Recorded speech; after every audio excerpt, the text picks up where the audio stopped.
Hello दोस्तों, क्या हालचाल, कैसे हो आप सभी। स्वागत है आप सभी का इंजीनियरिंग इनोवेशन यूट्यूब चैनल पर। मैं आप सभी का प्यारा सा सर ऋषभ। तो दोस्तों, पावर सिस्टम का तो हम सीरीज चला ही रहे हैं, लेकिन मैंने सोचा कि आज आपके लिए कुछ हटके किया जाए। तो आज मैं आप सभी के लिए बेसिक इलेक्ट्रॉनिक्स का या फिर एनालॉग कह लीजिए, उसका एक बहुत ही बढ़िया टॉपिक तैयार करके लाया हूं, फीडबैक एम्पलीफायर्स।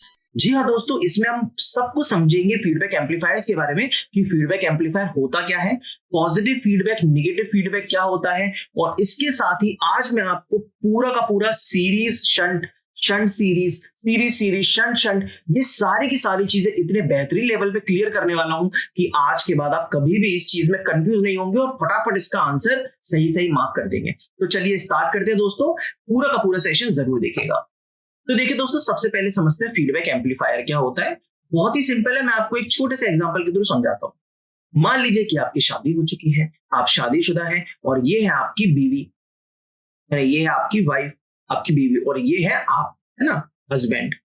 अब भाई वाइफ ने क्या दिया, सोर्स है, उन्होंने क्या दिया, इंस्ट्रक्शन दिया कि सुनो जी आप काम कर रहे हैं, उन्होंने इंस्ट्रक्शन दिया सुनो जी इतना इतना सब्जी, ये वो मार्केट का ग्रोसरी का सामान पूरा का पूरा आपको लेके आना है। ठीक है, पूरा का पूरा सामान लेके आना है। हस्बैंड ने कहा जी मैडम, जी मालकिन, बिल्कुल आ जाएगा, कोई दिक्कत वाली बात नहीं है। आप सामान लेके लौटे, आप सामान लेके लौटे तो इन्होंने क्या किया, चेक किया कि भाई सामान जो जो मंगाया था क्या वो लाए हैं कि नहीं। तो इनपुट को और आउटपुट को क्या किया, चेक किया। तो बस, और अगर सामान एक भी चीज मिस हो गई तो क्या जनरेट होगा, एरर जनरेट होगा। आपकी पिटाई उस दिन जरूर होने वाली है, खाना पाना खाना उस दिन का भूल जाइए। समझ गए ना। तो भाई सिंपल सी बात है कि फीडबैक क्या काम कर रहा है, फीडबैक इनपुट को और आउटपुट को चेक कर रहा है कि दोनों सही तरीके से है या नहीं, जैसा इनपुट होना था वैसा ही आउटपुट है या नहीं। तो फीडबैक दो तरीके का हो सकता है, एक हो गया नेगेटिव फीडबैक जो कि यहाँ पे दिख रहा है, और दूसरा हो सकता है पॉजिटिव फीडबैक, है ना। नेगेटिव फीडबैक में क्या होता है, जो लूप का गेन होता है वो ये बनता है, जो क्लोज्ड लूप गेन बनता है नेगेटिव फीडबैक का, क्लोज्ड लूप गेन वो बनता है कितना भाई, ए अपॉन वन प्लस ए बीटा, ए अपॉन वन प्लस ए बीटा, ये क्लोज लूप गेन बनता है। और अगर यहीं पे पॉजिटिव फीडबैक होता, पॉजिटिव फीडबैक होता तो पॉजिटिव फीडबैक के लिए क्या हो जाता, ए अपॉन वन माइनस ए बीटा, ये हो जाता पॉजिटिव फीडबैक के लिए। ठीक है, अब देखो भाई आगे। अब दोस्त समझो, ये जो पॉजिटिव फीडबैक है ना, इसको हमेशा याद रखना भाई कि ये रीजनरेटिव फीडबैक होता है या डायरेक्ट फीडबैक भी कहते हैं।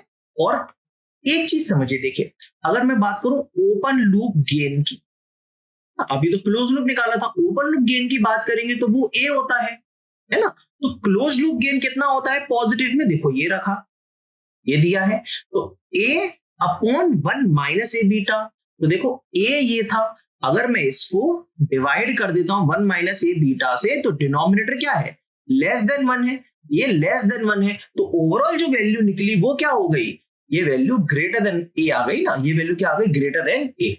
तो सिंपल सी बात क्या है कि पॉजिटिव फीडबैक में गेन हमारा इंक्रीज हो जाता है, डिनोमिनेटर घट गया तो न्यूमरेटर ओवरऑल बढ़ गया, तो गेन इंक्रीज हो गया पॉजिटिव फीडबैक में, ये आपको आज के बाद याद रखना है। और नेगेटिव फीडबैक में उल्टा होता है, नेगेटिव फीडबैक में डिनोमिनेटर बड़ा होता है वन से, इसलिए गेन कम हो जाता है, तो नेगेटिव फीडबैक में आपका गेन डिक्रीज हो जाएगा। बहुत बार क्वेश्चन आया है इसको लेके, ठीक है। और एक और पॉइंट याद रख सकते हैं क्या, कि पॉजिटिव फीडबैक का काम होता है ऑसिलेटर में, नेगेटिव फीडबैक यूज करते हैं, ठीक है। और एक और यहाँ पे पॉइंट छोटा सा मेंशन है कि भाई पॉजिटिव फीडबैक, देखिए ये जो ब्लॉक डायग्राम है ना, आपका एम्पलीफायर भी है और फीडबैक भी है। एम्पलीफायर और फीडबैक दोनों कितना कितना एंगल या फेज शिफ्ट दे रहे हैं, तो यहाँ पे देखिए एम्पलीफायर भी 180, फीडबैक भी 180, लेकिन नेगेटिव में एम्पलीफायर 180 डिग्री देगा लेकिन फीडबैक 0 डिग्री फेज शिफ्ट। ठीक है, चलो बहुत बढ़िया। अब देखिए दोस्तों, अब मैं आपको समझाऊंगा कि सीरीज शंट, शंट सीरीज, ये सब कैसे आता है और इनको डिटेल में हम कवर करेंगे, है ना। बहुत ही ध्यान से आपको इस लेक्चर को सुनना है और समझना है, बहुत ही बढ़िया तरीके से समझ में आएगा। देखो यार, जो ये फीडबैक नेटवर्क है ना, फीडबैक एम्पलीफायर, उसका ये पूरा का पूरा ब्लॉक डायग्राम है। इसमें क्या क्या होता है आपको सिर्फ दो बातें याद रखनी है। देखो ये है इनपुट साइड, है ना, और ये है भाई आउटपुट साइड। इनपुट साइड में हमेशा होता है मिक्सर, इनपुट में क्या होता है, मिक्सर, और आउटपुट में होता है सैंपलर। आउटपुट में क्या होता है, सैंपलर होता है। इनपुट में मिक्सर, आउटपुट में सैंपलर। अब हमें मिक्सिंग किसकी करनी है, या तो वोल्टेज की या करंट की। सैंपल भी किसका लेना है, या तो वोल्टेज का या करंट का। कौन लेके देगा सैंपल, ये फीडबैक नेटवर्क के थ्रू सैंपल आएगा। देखो ये आउटपुट वोल्टेज यहाँ पे फीडबैक के अक्रॉस आया और इसने फीडबैक जनरेट किया और इसको दे दिया। अब देखो आगे समझो, जो सैंपलिंग नेटवर्क है उसको पहले हम देख रहे हैं, मतलब आउटपुट की बात कर रहे हैं। आउटपुट था ना सैंपल, दो तरीके के सैंपल है, एक तो वोल्टेज और एक करंट। आपको बस ये समझना है कि अगर सैंपल आप लेना चाहते हो, सैंपल लेना चाहते हो, तो वोल्टेज का सैंपल हम सीरीज में लेंगे या शंट में लेंगे, और करंट का सैंपल कैसे लेंगे। तो सिंपल सी बात है कि अगर आप यहां पे खड़े हो गए, यहाँ पे लोड के अक्रॉस, तो वोल्टेज का सैंपल कब लेंगे, जब लोड के पैरेलल में होंगे आप, है ना, तभी तो लोड का वोल्टेज का सैंपल आएगा। तो वोल्टेज की सैंपलिंग लेने के लिए, उसकी वैल्यू को इकट्ठा करने के लिए, मेजर करने के लिए आपको शंट में कनेक्शन देना पड़ेगा, शंट में लगाना पड़ेगा। और अगर आपको करंट का सैंपल चाहिए तो आपको सीरीज में कनेक्शन देना पड़ेगा, ठीक है ना, सीरीज में एमीटर लगाना पड़ेगा। ऐसे समझ सकते हैं कि यहाँ पे वोल्टमीटर लगा दिया पैरेलल में और सीरीज में लगा दिया एमीटर। तो वोल्टेज का सैंपल शंट में, करंट का सैंपल सीरीज में, बस इस चीज को दिमाग में बिठा लीजिए। अब चलते हैं मिक्सिंग की तरफ। देखो मिक्सिंग को कंपैरेटर भी कहते हैं। मिक्सिंग कैसे होगा, समझो बात। देखो यहां से जो आउटपुट है वो यहां से कहीं से फीडबैक आया, ये फीडबैक सिग्नल जनरेट हुआ। अब इस वोल्टेज को इनपुट के वोल्टेज के साथ मिक्स करना है, तो आप क्या करेंगे, आप क्या करेंगे, ऐसे केवीएल ही तो लगाएंगे।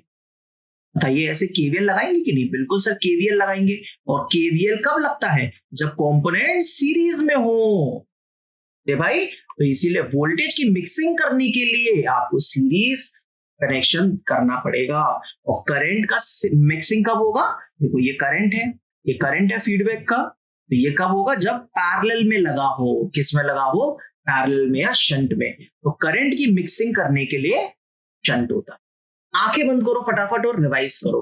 देखो मिक्सिंग अगर करनी है तो वोल्टेज की मिक्सिंग करने के लिए हमें क्या करना पड़ता है, केवीएल लगाना पड़ता है। और केवीएल लगेगा कब, जब सीरीज में होगा। और करंट की मिक्सिंग के लिए शंट।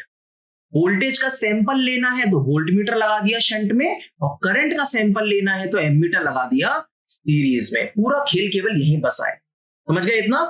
अब देखो भाई, ये जो सीरीज शंट मिक्सिंग सैंपलिंग है, इसको यूज करके हमारे 4 बेसिक टोपोलॉजीज तैयार होती है। ठीक है, पहला, दूसरा, तीसरा, चौथा, ये 4 टोपोलॉजीज तैयार होती है। इसमें आप देखिए ये वोल्टेज एम्पलीफायर है, ये करंट एम्पलीफायर है, फिर इसके साथ ही मेरे भाई ये ट्रांस कंडक्टेंस एम्पलीफायर है, और ये ट्रांस रेजिस्टेंस एम्पलीफायर। सब कुछ समझेंगे, टेंशन नहीं होगी, देखिए आराम से समझिए। वोल्टेज एम्पलीफायर का मतलब क्या होता है, वोल्टेज एम्पलीफायर मतलब आउटपुट में भी वोल्टेज, इनपुट में भी वोल्टेज। आउटपुट मतलब सैंपलिंग और इनपुट मतलब मिक्सिंग। अभी मैं पहली बार बता रहा हूं और आप पहली बार सुन रहे हैं, इस वजह से आराम से बता रहा हूं, ठीक है, ध्यान से समझिए। अब वोल्टेज का सैंपल कब आएगा, जब शंट में लगा हो, है ना। और मिक्सिंग कब होगी, जब केवीएल हम लगा सके, सीरीज में हो। तो ये कौन सा हो गया, सीरीज शंट हो गया। हो गया ना भाई, इनपुट सीरीज है, आउटपुट शंट है, तो देखो सीरीज शंट हो गया। ये इनपुट है सीरीज, आउटपुट है शंट, इतना सिंपल है। तो जब भी आपको पता चले वोल्टेज एम्पलीफायर क्या होता है, तो voltage amplifier series shunt connection होता है।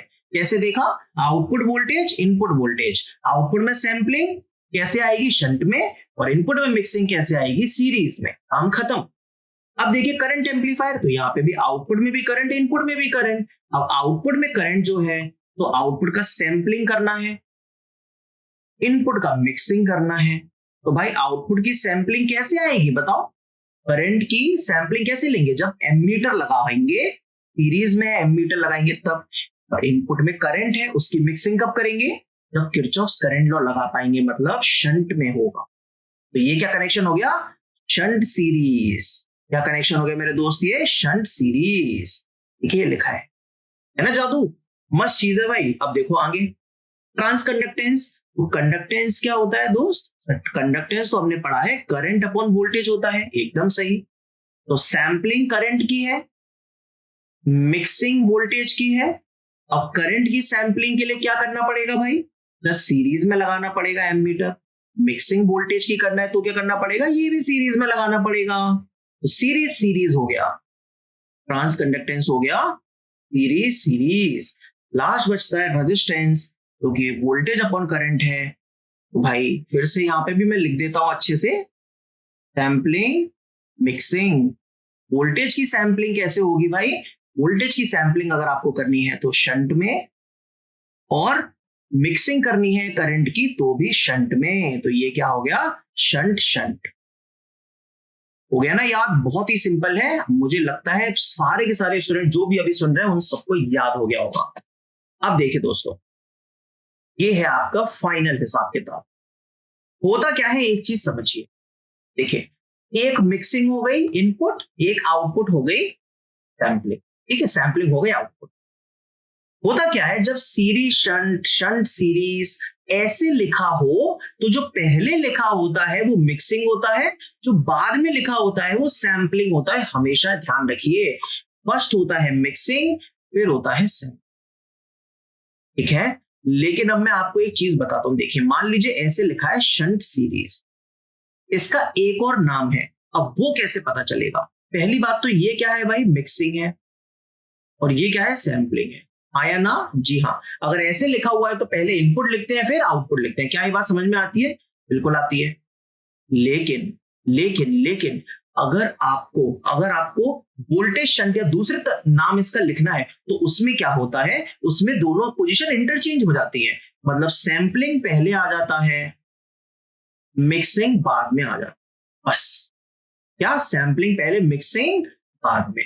और आपको देखिए शंट सीरीज है, ये शंट सीरीज है यहाँ पे, तो क्या हो गया, मिक्सिंग बाद में आ गया तो शंट बनाना, सैंपलिंग इधर आ गया तो करंट। अब देखो, ये जो मिक्सिंग है ना, इसका नाम सेम की सेम रख दो। थोड़ा सा आपको अजीब लगेगा सुनने में, लेकिन भाई ध्यान से सुनना। मिक्सिंग सेम रहेगी लेकिन सैंपलिंग बदल जाएगी, सैंपलिंग बदल जाएगी। अच्छा, एक काम करते हैं, इसका कलर सही यूज कर लेते हैं। मिक्सिंग सेम रहेगी तो उसी कलर से लिख देते हैं, शंट से। लेकिन सैंपलिंग को आपको अब क्या कर देना है, चेंज कर देना है। क्या चेंज करेंगे, देखिए आउटपुट में सीरीज कनेक्शन दे रहा है, मतलब किसके सैंपल ले रहा है, ये एमीटर लगा के करंट का सैंपल लेना है, तो यहां करंट लिख। मैं जानता हूं कुछ बच्चों को नहीं समझ में आया होगा।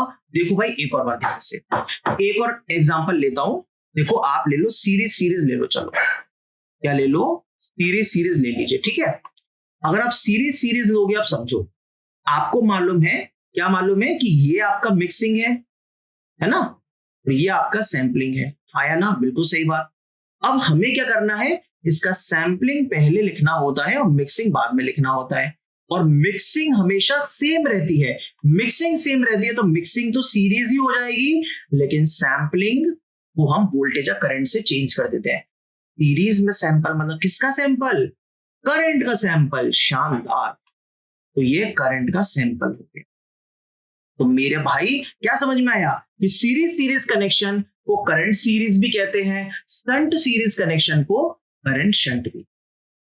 देखो, शंट सीरीज को करंट शंट कहते हैं और सीरीज सीरीज को करंट सीरीज भी कहते हैं। आप भी 2-3 ये एग्जांपल्स खुद से लीजिए और एक बार ट्राई करके देखिएगा। अभी वीडियो खत्म नहीं हुई, अभी तो और भी आगे, टेंशन मत लो। देखो, इतना समझ में आया। अब ये जो चीज है ये आज की फाइनल चीज है, क्योंकि यहाँ पे ये पूछता है कि वोल्टेज एम्पलीफायर में इनपुट रेजिस्टेंस इंक्रीज या डिक्रीज, करंट एम्पलीफायर में input resistance output resistance increase या डिक्रीज। बहुत ही प्यार से समझिए। देखिए दोस्त, हम ये तो सीख ही चुके हैं कि जो वोल्टेज एम्पलीफायर है वो सीरीज शंट होता है ना। आउटपुट में वोल्टेज, इनपुट में वोल्टेज कैसे आता है, शंट और वो सैंपलिंग मिक्सिंग के थ्रू आप आराम से कर सकते हैं। हाँ सर, तो जब अगर आपके पास ये नाम आ गया वोल्टेज एम्पलीफायर, उसने पूछा इनपुट रेजिस्टेंस इसका बढ़ेगा या घटेगा और आउटपुट रेजिस्टेंस इंक्रीज या डिक्रीज होगा, तो आपको बस क्या करना है, इसका ये वाला नाम लिख लेना है, सीरीज शंट लिख लेना है। करंट एम्पलीफायर को हम शंट सीरीज कहते हैं, ट्रांस कंडक्टेंस एम्पलीफायर को सीरीज सीरीज कहते हैं और ट्रांस रेजिस्टेंस एम्पलीफायर को शंट शंट कहते हैं। मैं गारंटी देता हूं, अब मैं जो आपको बताने जा रहा हूं उसके बाद आप इसको रटना छोड़ देंगे और सीधे ही आपके दिमाग में बैठ जाएगा और कभी बाहर नहीं निकलेगा। देखो, सीरीज कनेक्शन जब रेजिस्टेंस का होता है तो रेजिस्टेंस क्या होता है, रेजिस्टेंस इंक्रीज होता है। और शंट कनेक्शन जब होता है तो रेजिस्टेंस क्या होता है, डिक्रीज होता है। बस काम खत्म इस टॉपिक का, यहीं पे काम खत्म इस पूरे चार्ट का। देखो भाई, ये सीरीज इनपुट, आउटपुट शंट, आपको पता है ना, ये मिक्सिंग है, ये सैंपलिंग है, ये इनपुट है, ये आउटपुट है। हाँ सर, तो सीरीज में इंक्रीज, तो देखो इंक्रीज मल्टीप्लाई हो गया 1 प्लस ए बीटा से, इंक्रीज हो गया। और शंट में मतलब डिक्रीज, तो देखो डिवाइड हो गया, तो डिक्रीज हो गया, इंक्रीज डिक्रीज। फिर शंट सीरीज तो डिक्रीज इंक्रीज, फिर सीरीज सीरीज तो इंक्रीज इंक्रीज, उधर लिख देता हूं। और फिर शंट शंट तो डिक्रीज डिक्रीज। खेल खत्म इसका, समझे भाई। चलिए, ये था पूरा का पूरा टॉपिक। अब फटाफट आपको क्वेश्चन कराता हूं। देखो, अच्छा यहाँ पे एक बार प्रैक्टिस के लिए भी है, तो ये पूरा का पूरा चार्ट मैंने आपके प्रैक्टिस के लिए छोड़ा है। आप फटाफट इसका स्क्रीनशॉट ले लीजिए, इसका स्क्रीनशॉट जल्दी से लीजिए। और आपको क्या करना है, मेरे टेलीग्राम चैनल पे इसको फिल करके बताना है। इसका स्क्रीनशॉट ले लीजिए, ऐसी टेबल अपनी कॉपी में बनाइए और इस टेलीग्राम चैनल पे आप मुझे बताइए। आप मेरे को पर्सनल टेलीग्राम चैनल पर भी मुझे मैसेज कर सकते हैं। मेरा पर्सनल टेलीग्राम चैनल है ऋषभ अग्रवाल ऑफिशियल, आपको डिस्क्रिप्शन में मिल जाएगा। यहाँ पे आप फोटो खींच के जरूर बताइएगा कि आपने इसमें क्या भरा, डिक्रीज होगा कि इंक्रीज होगा, ठीक है।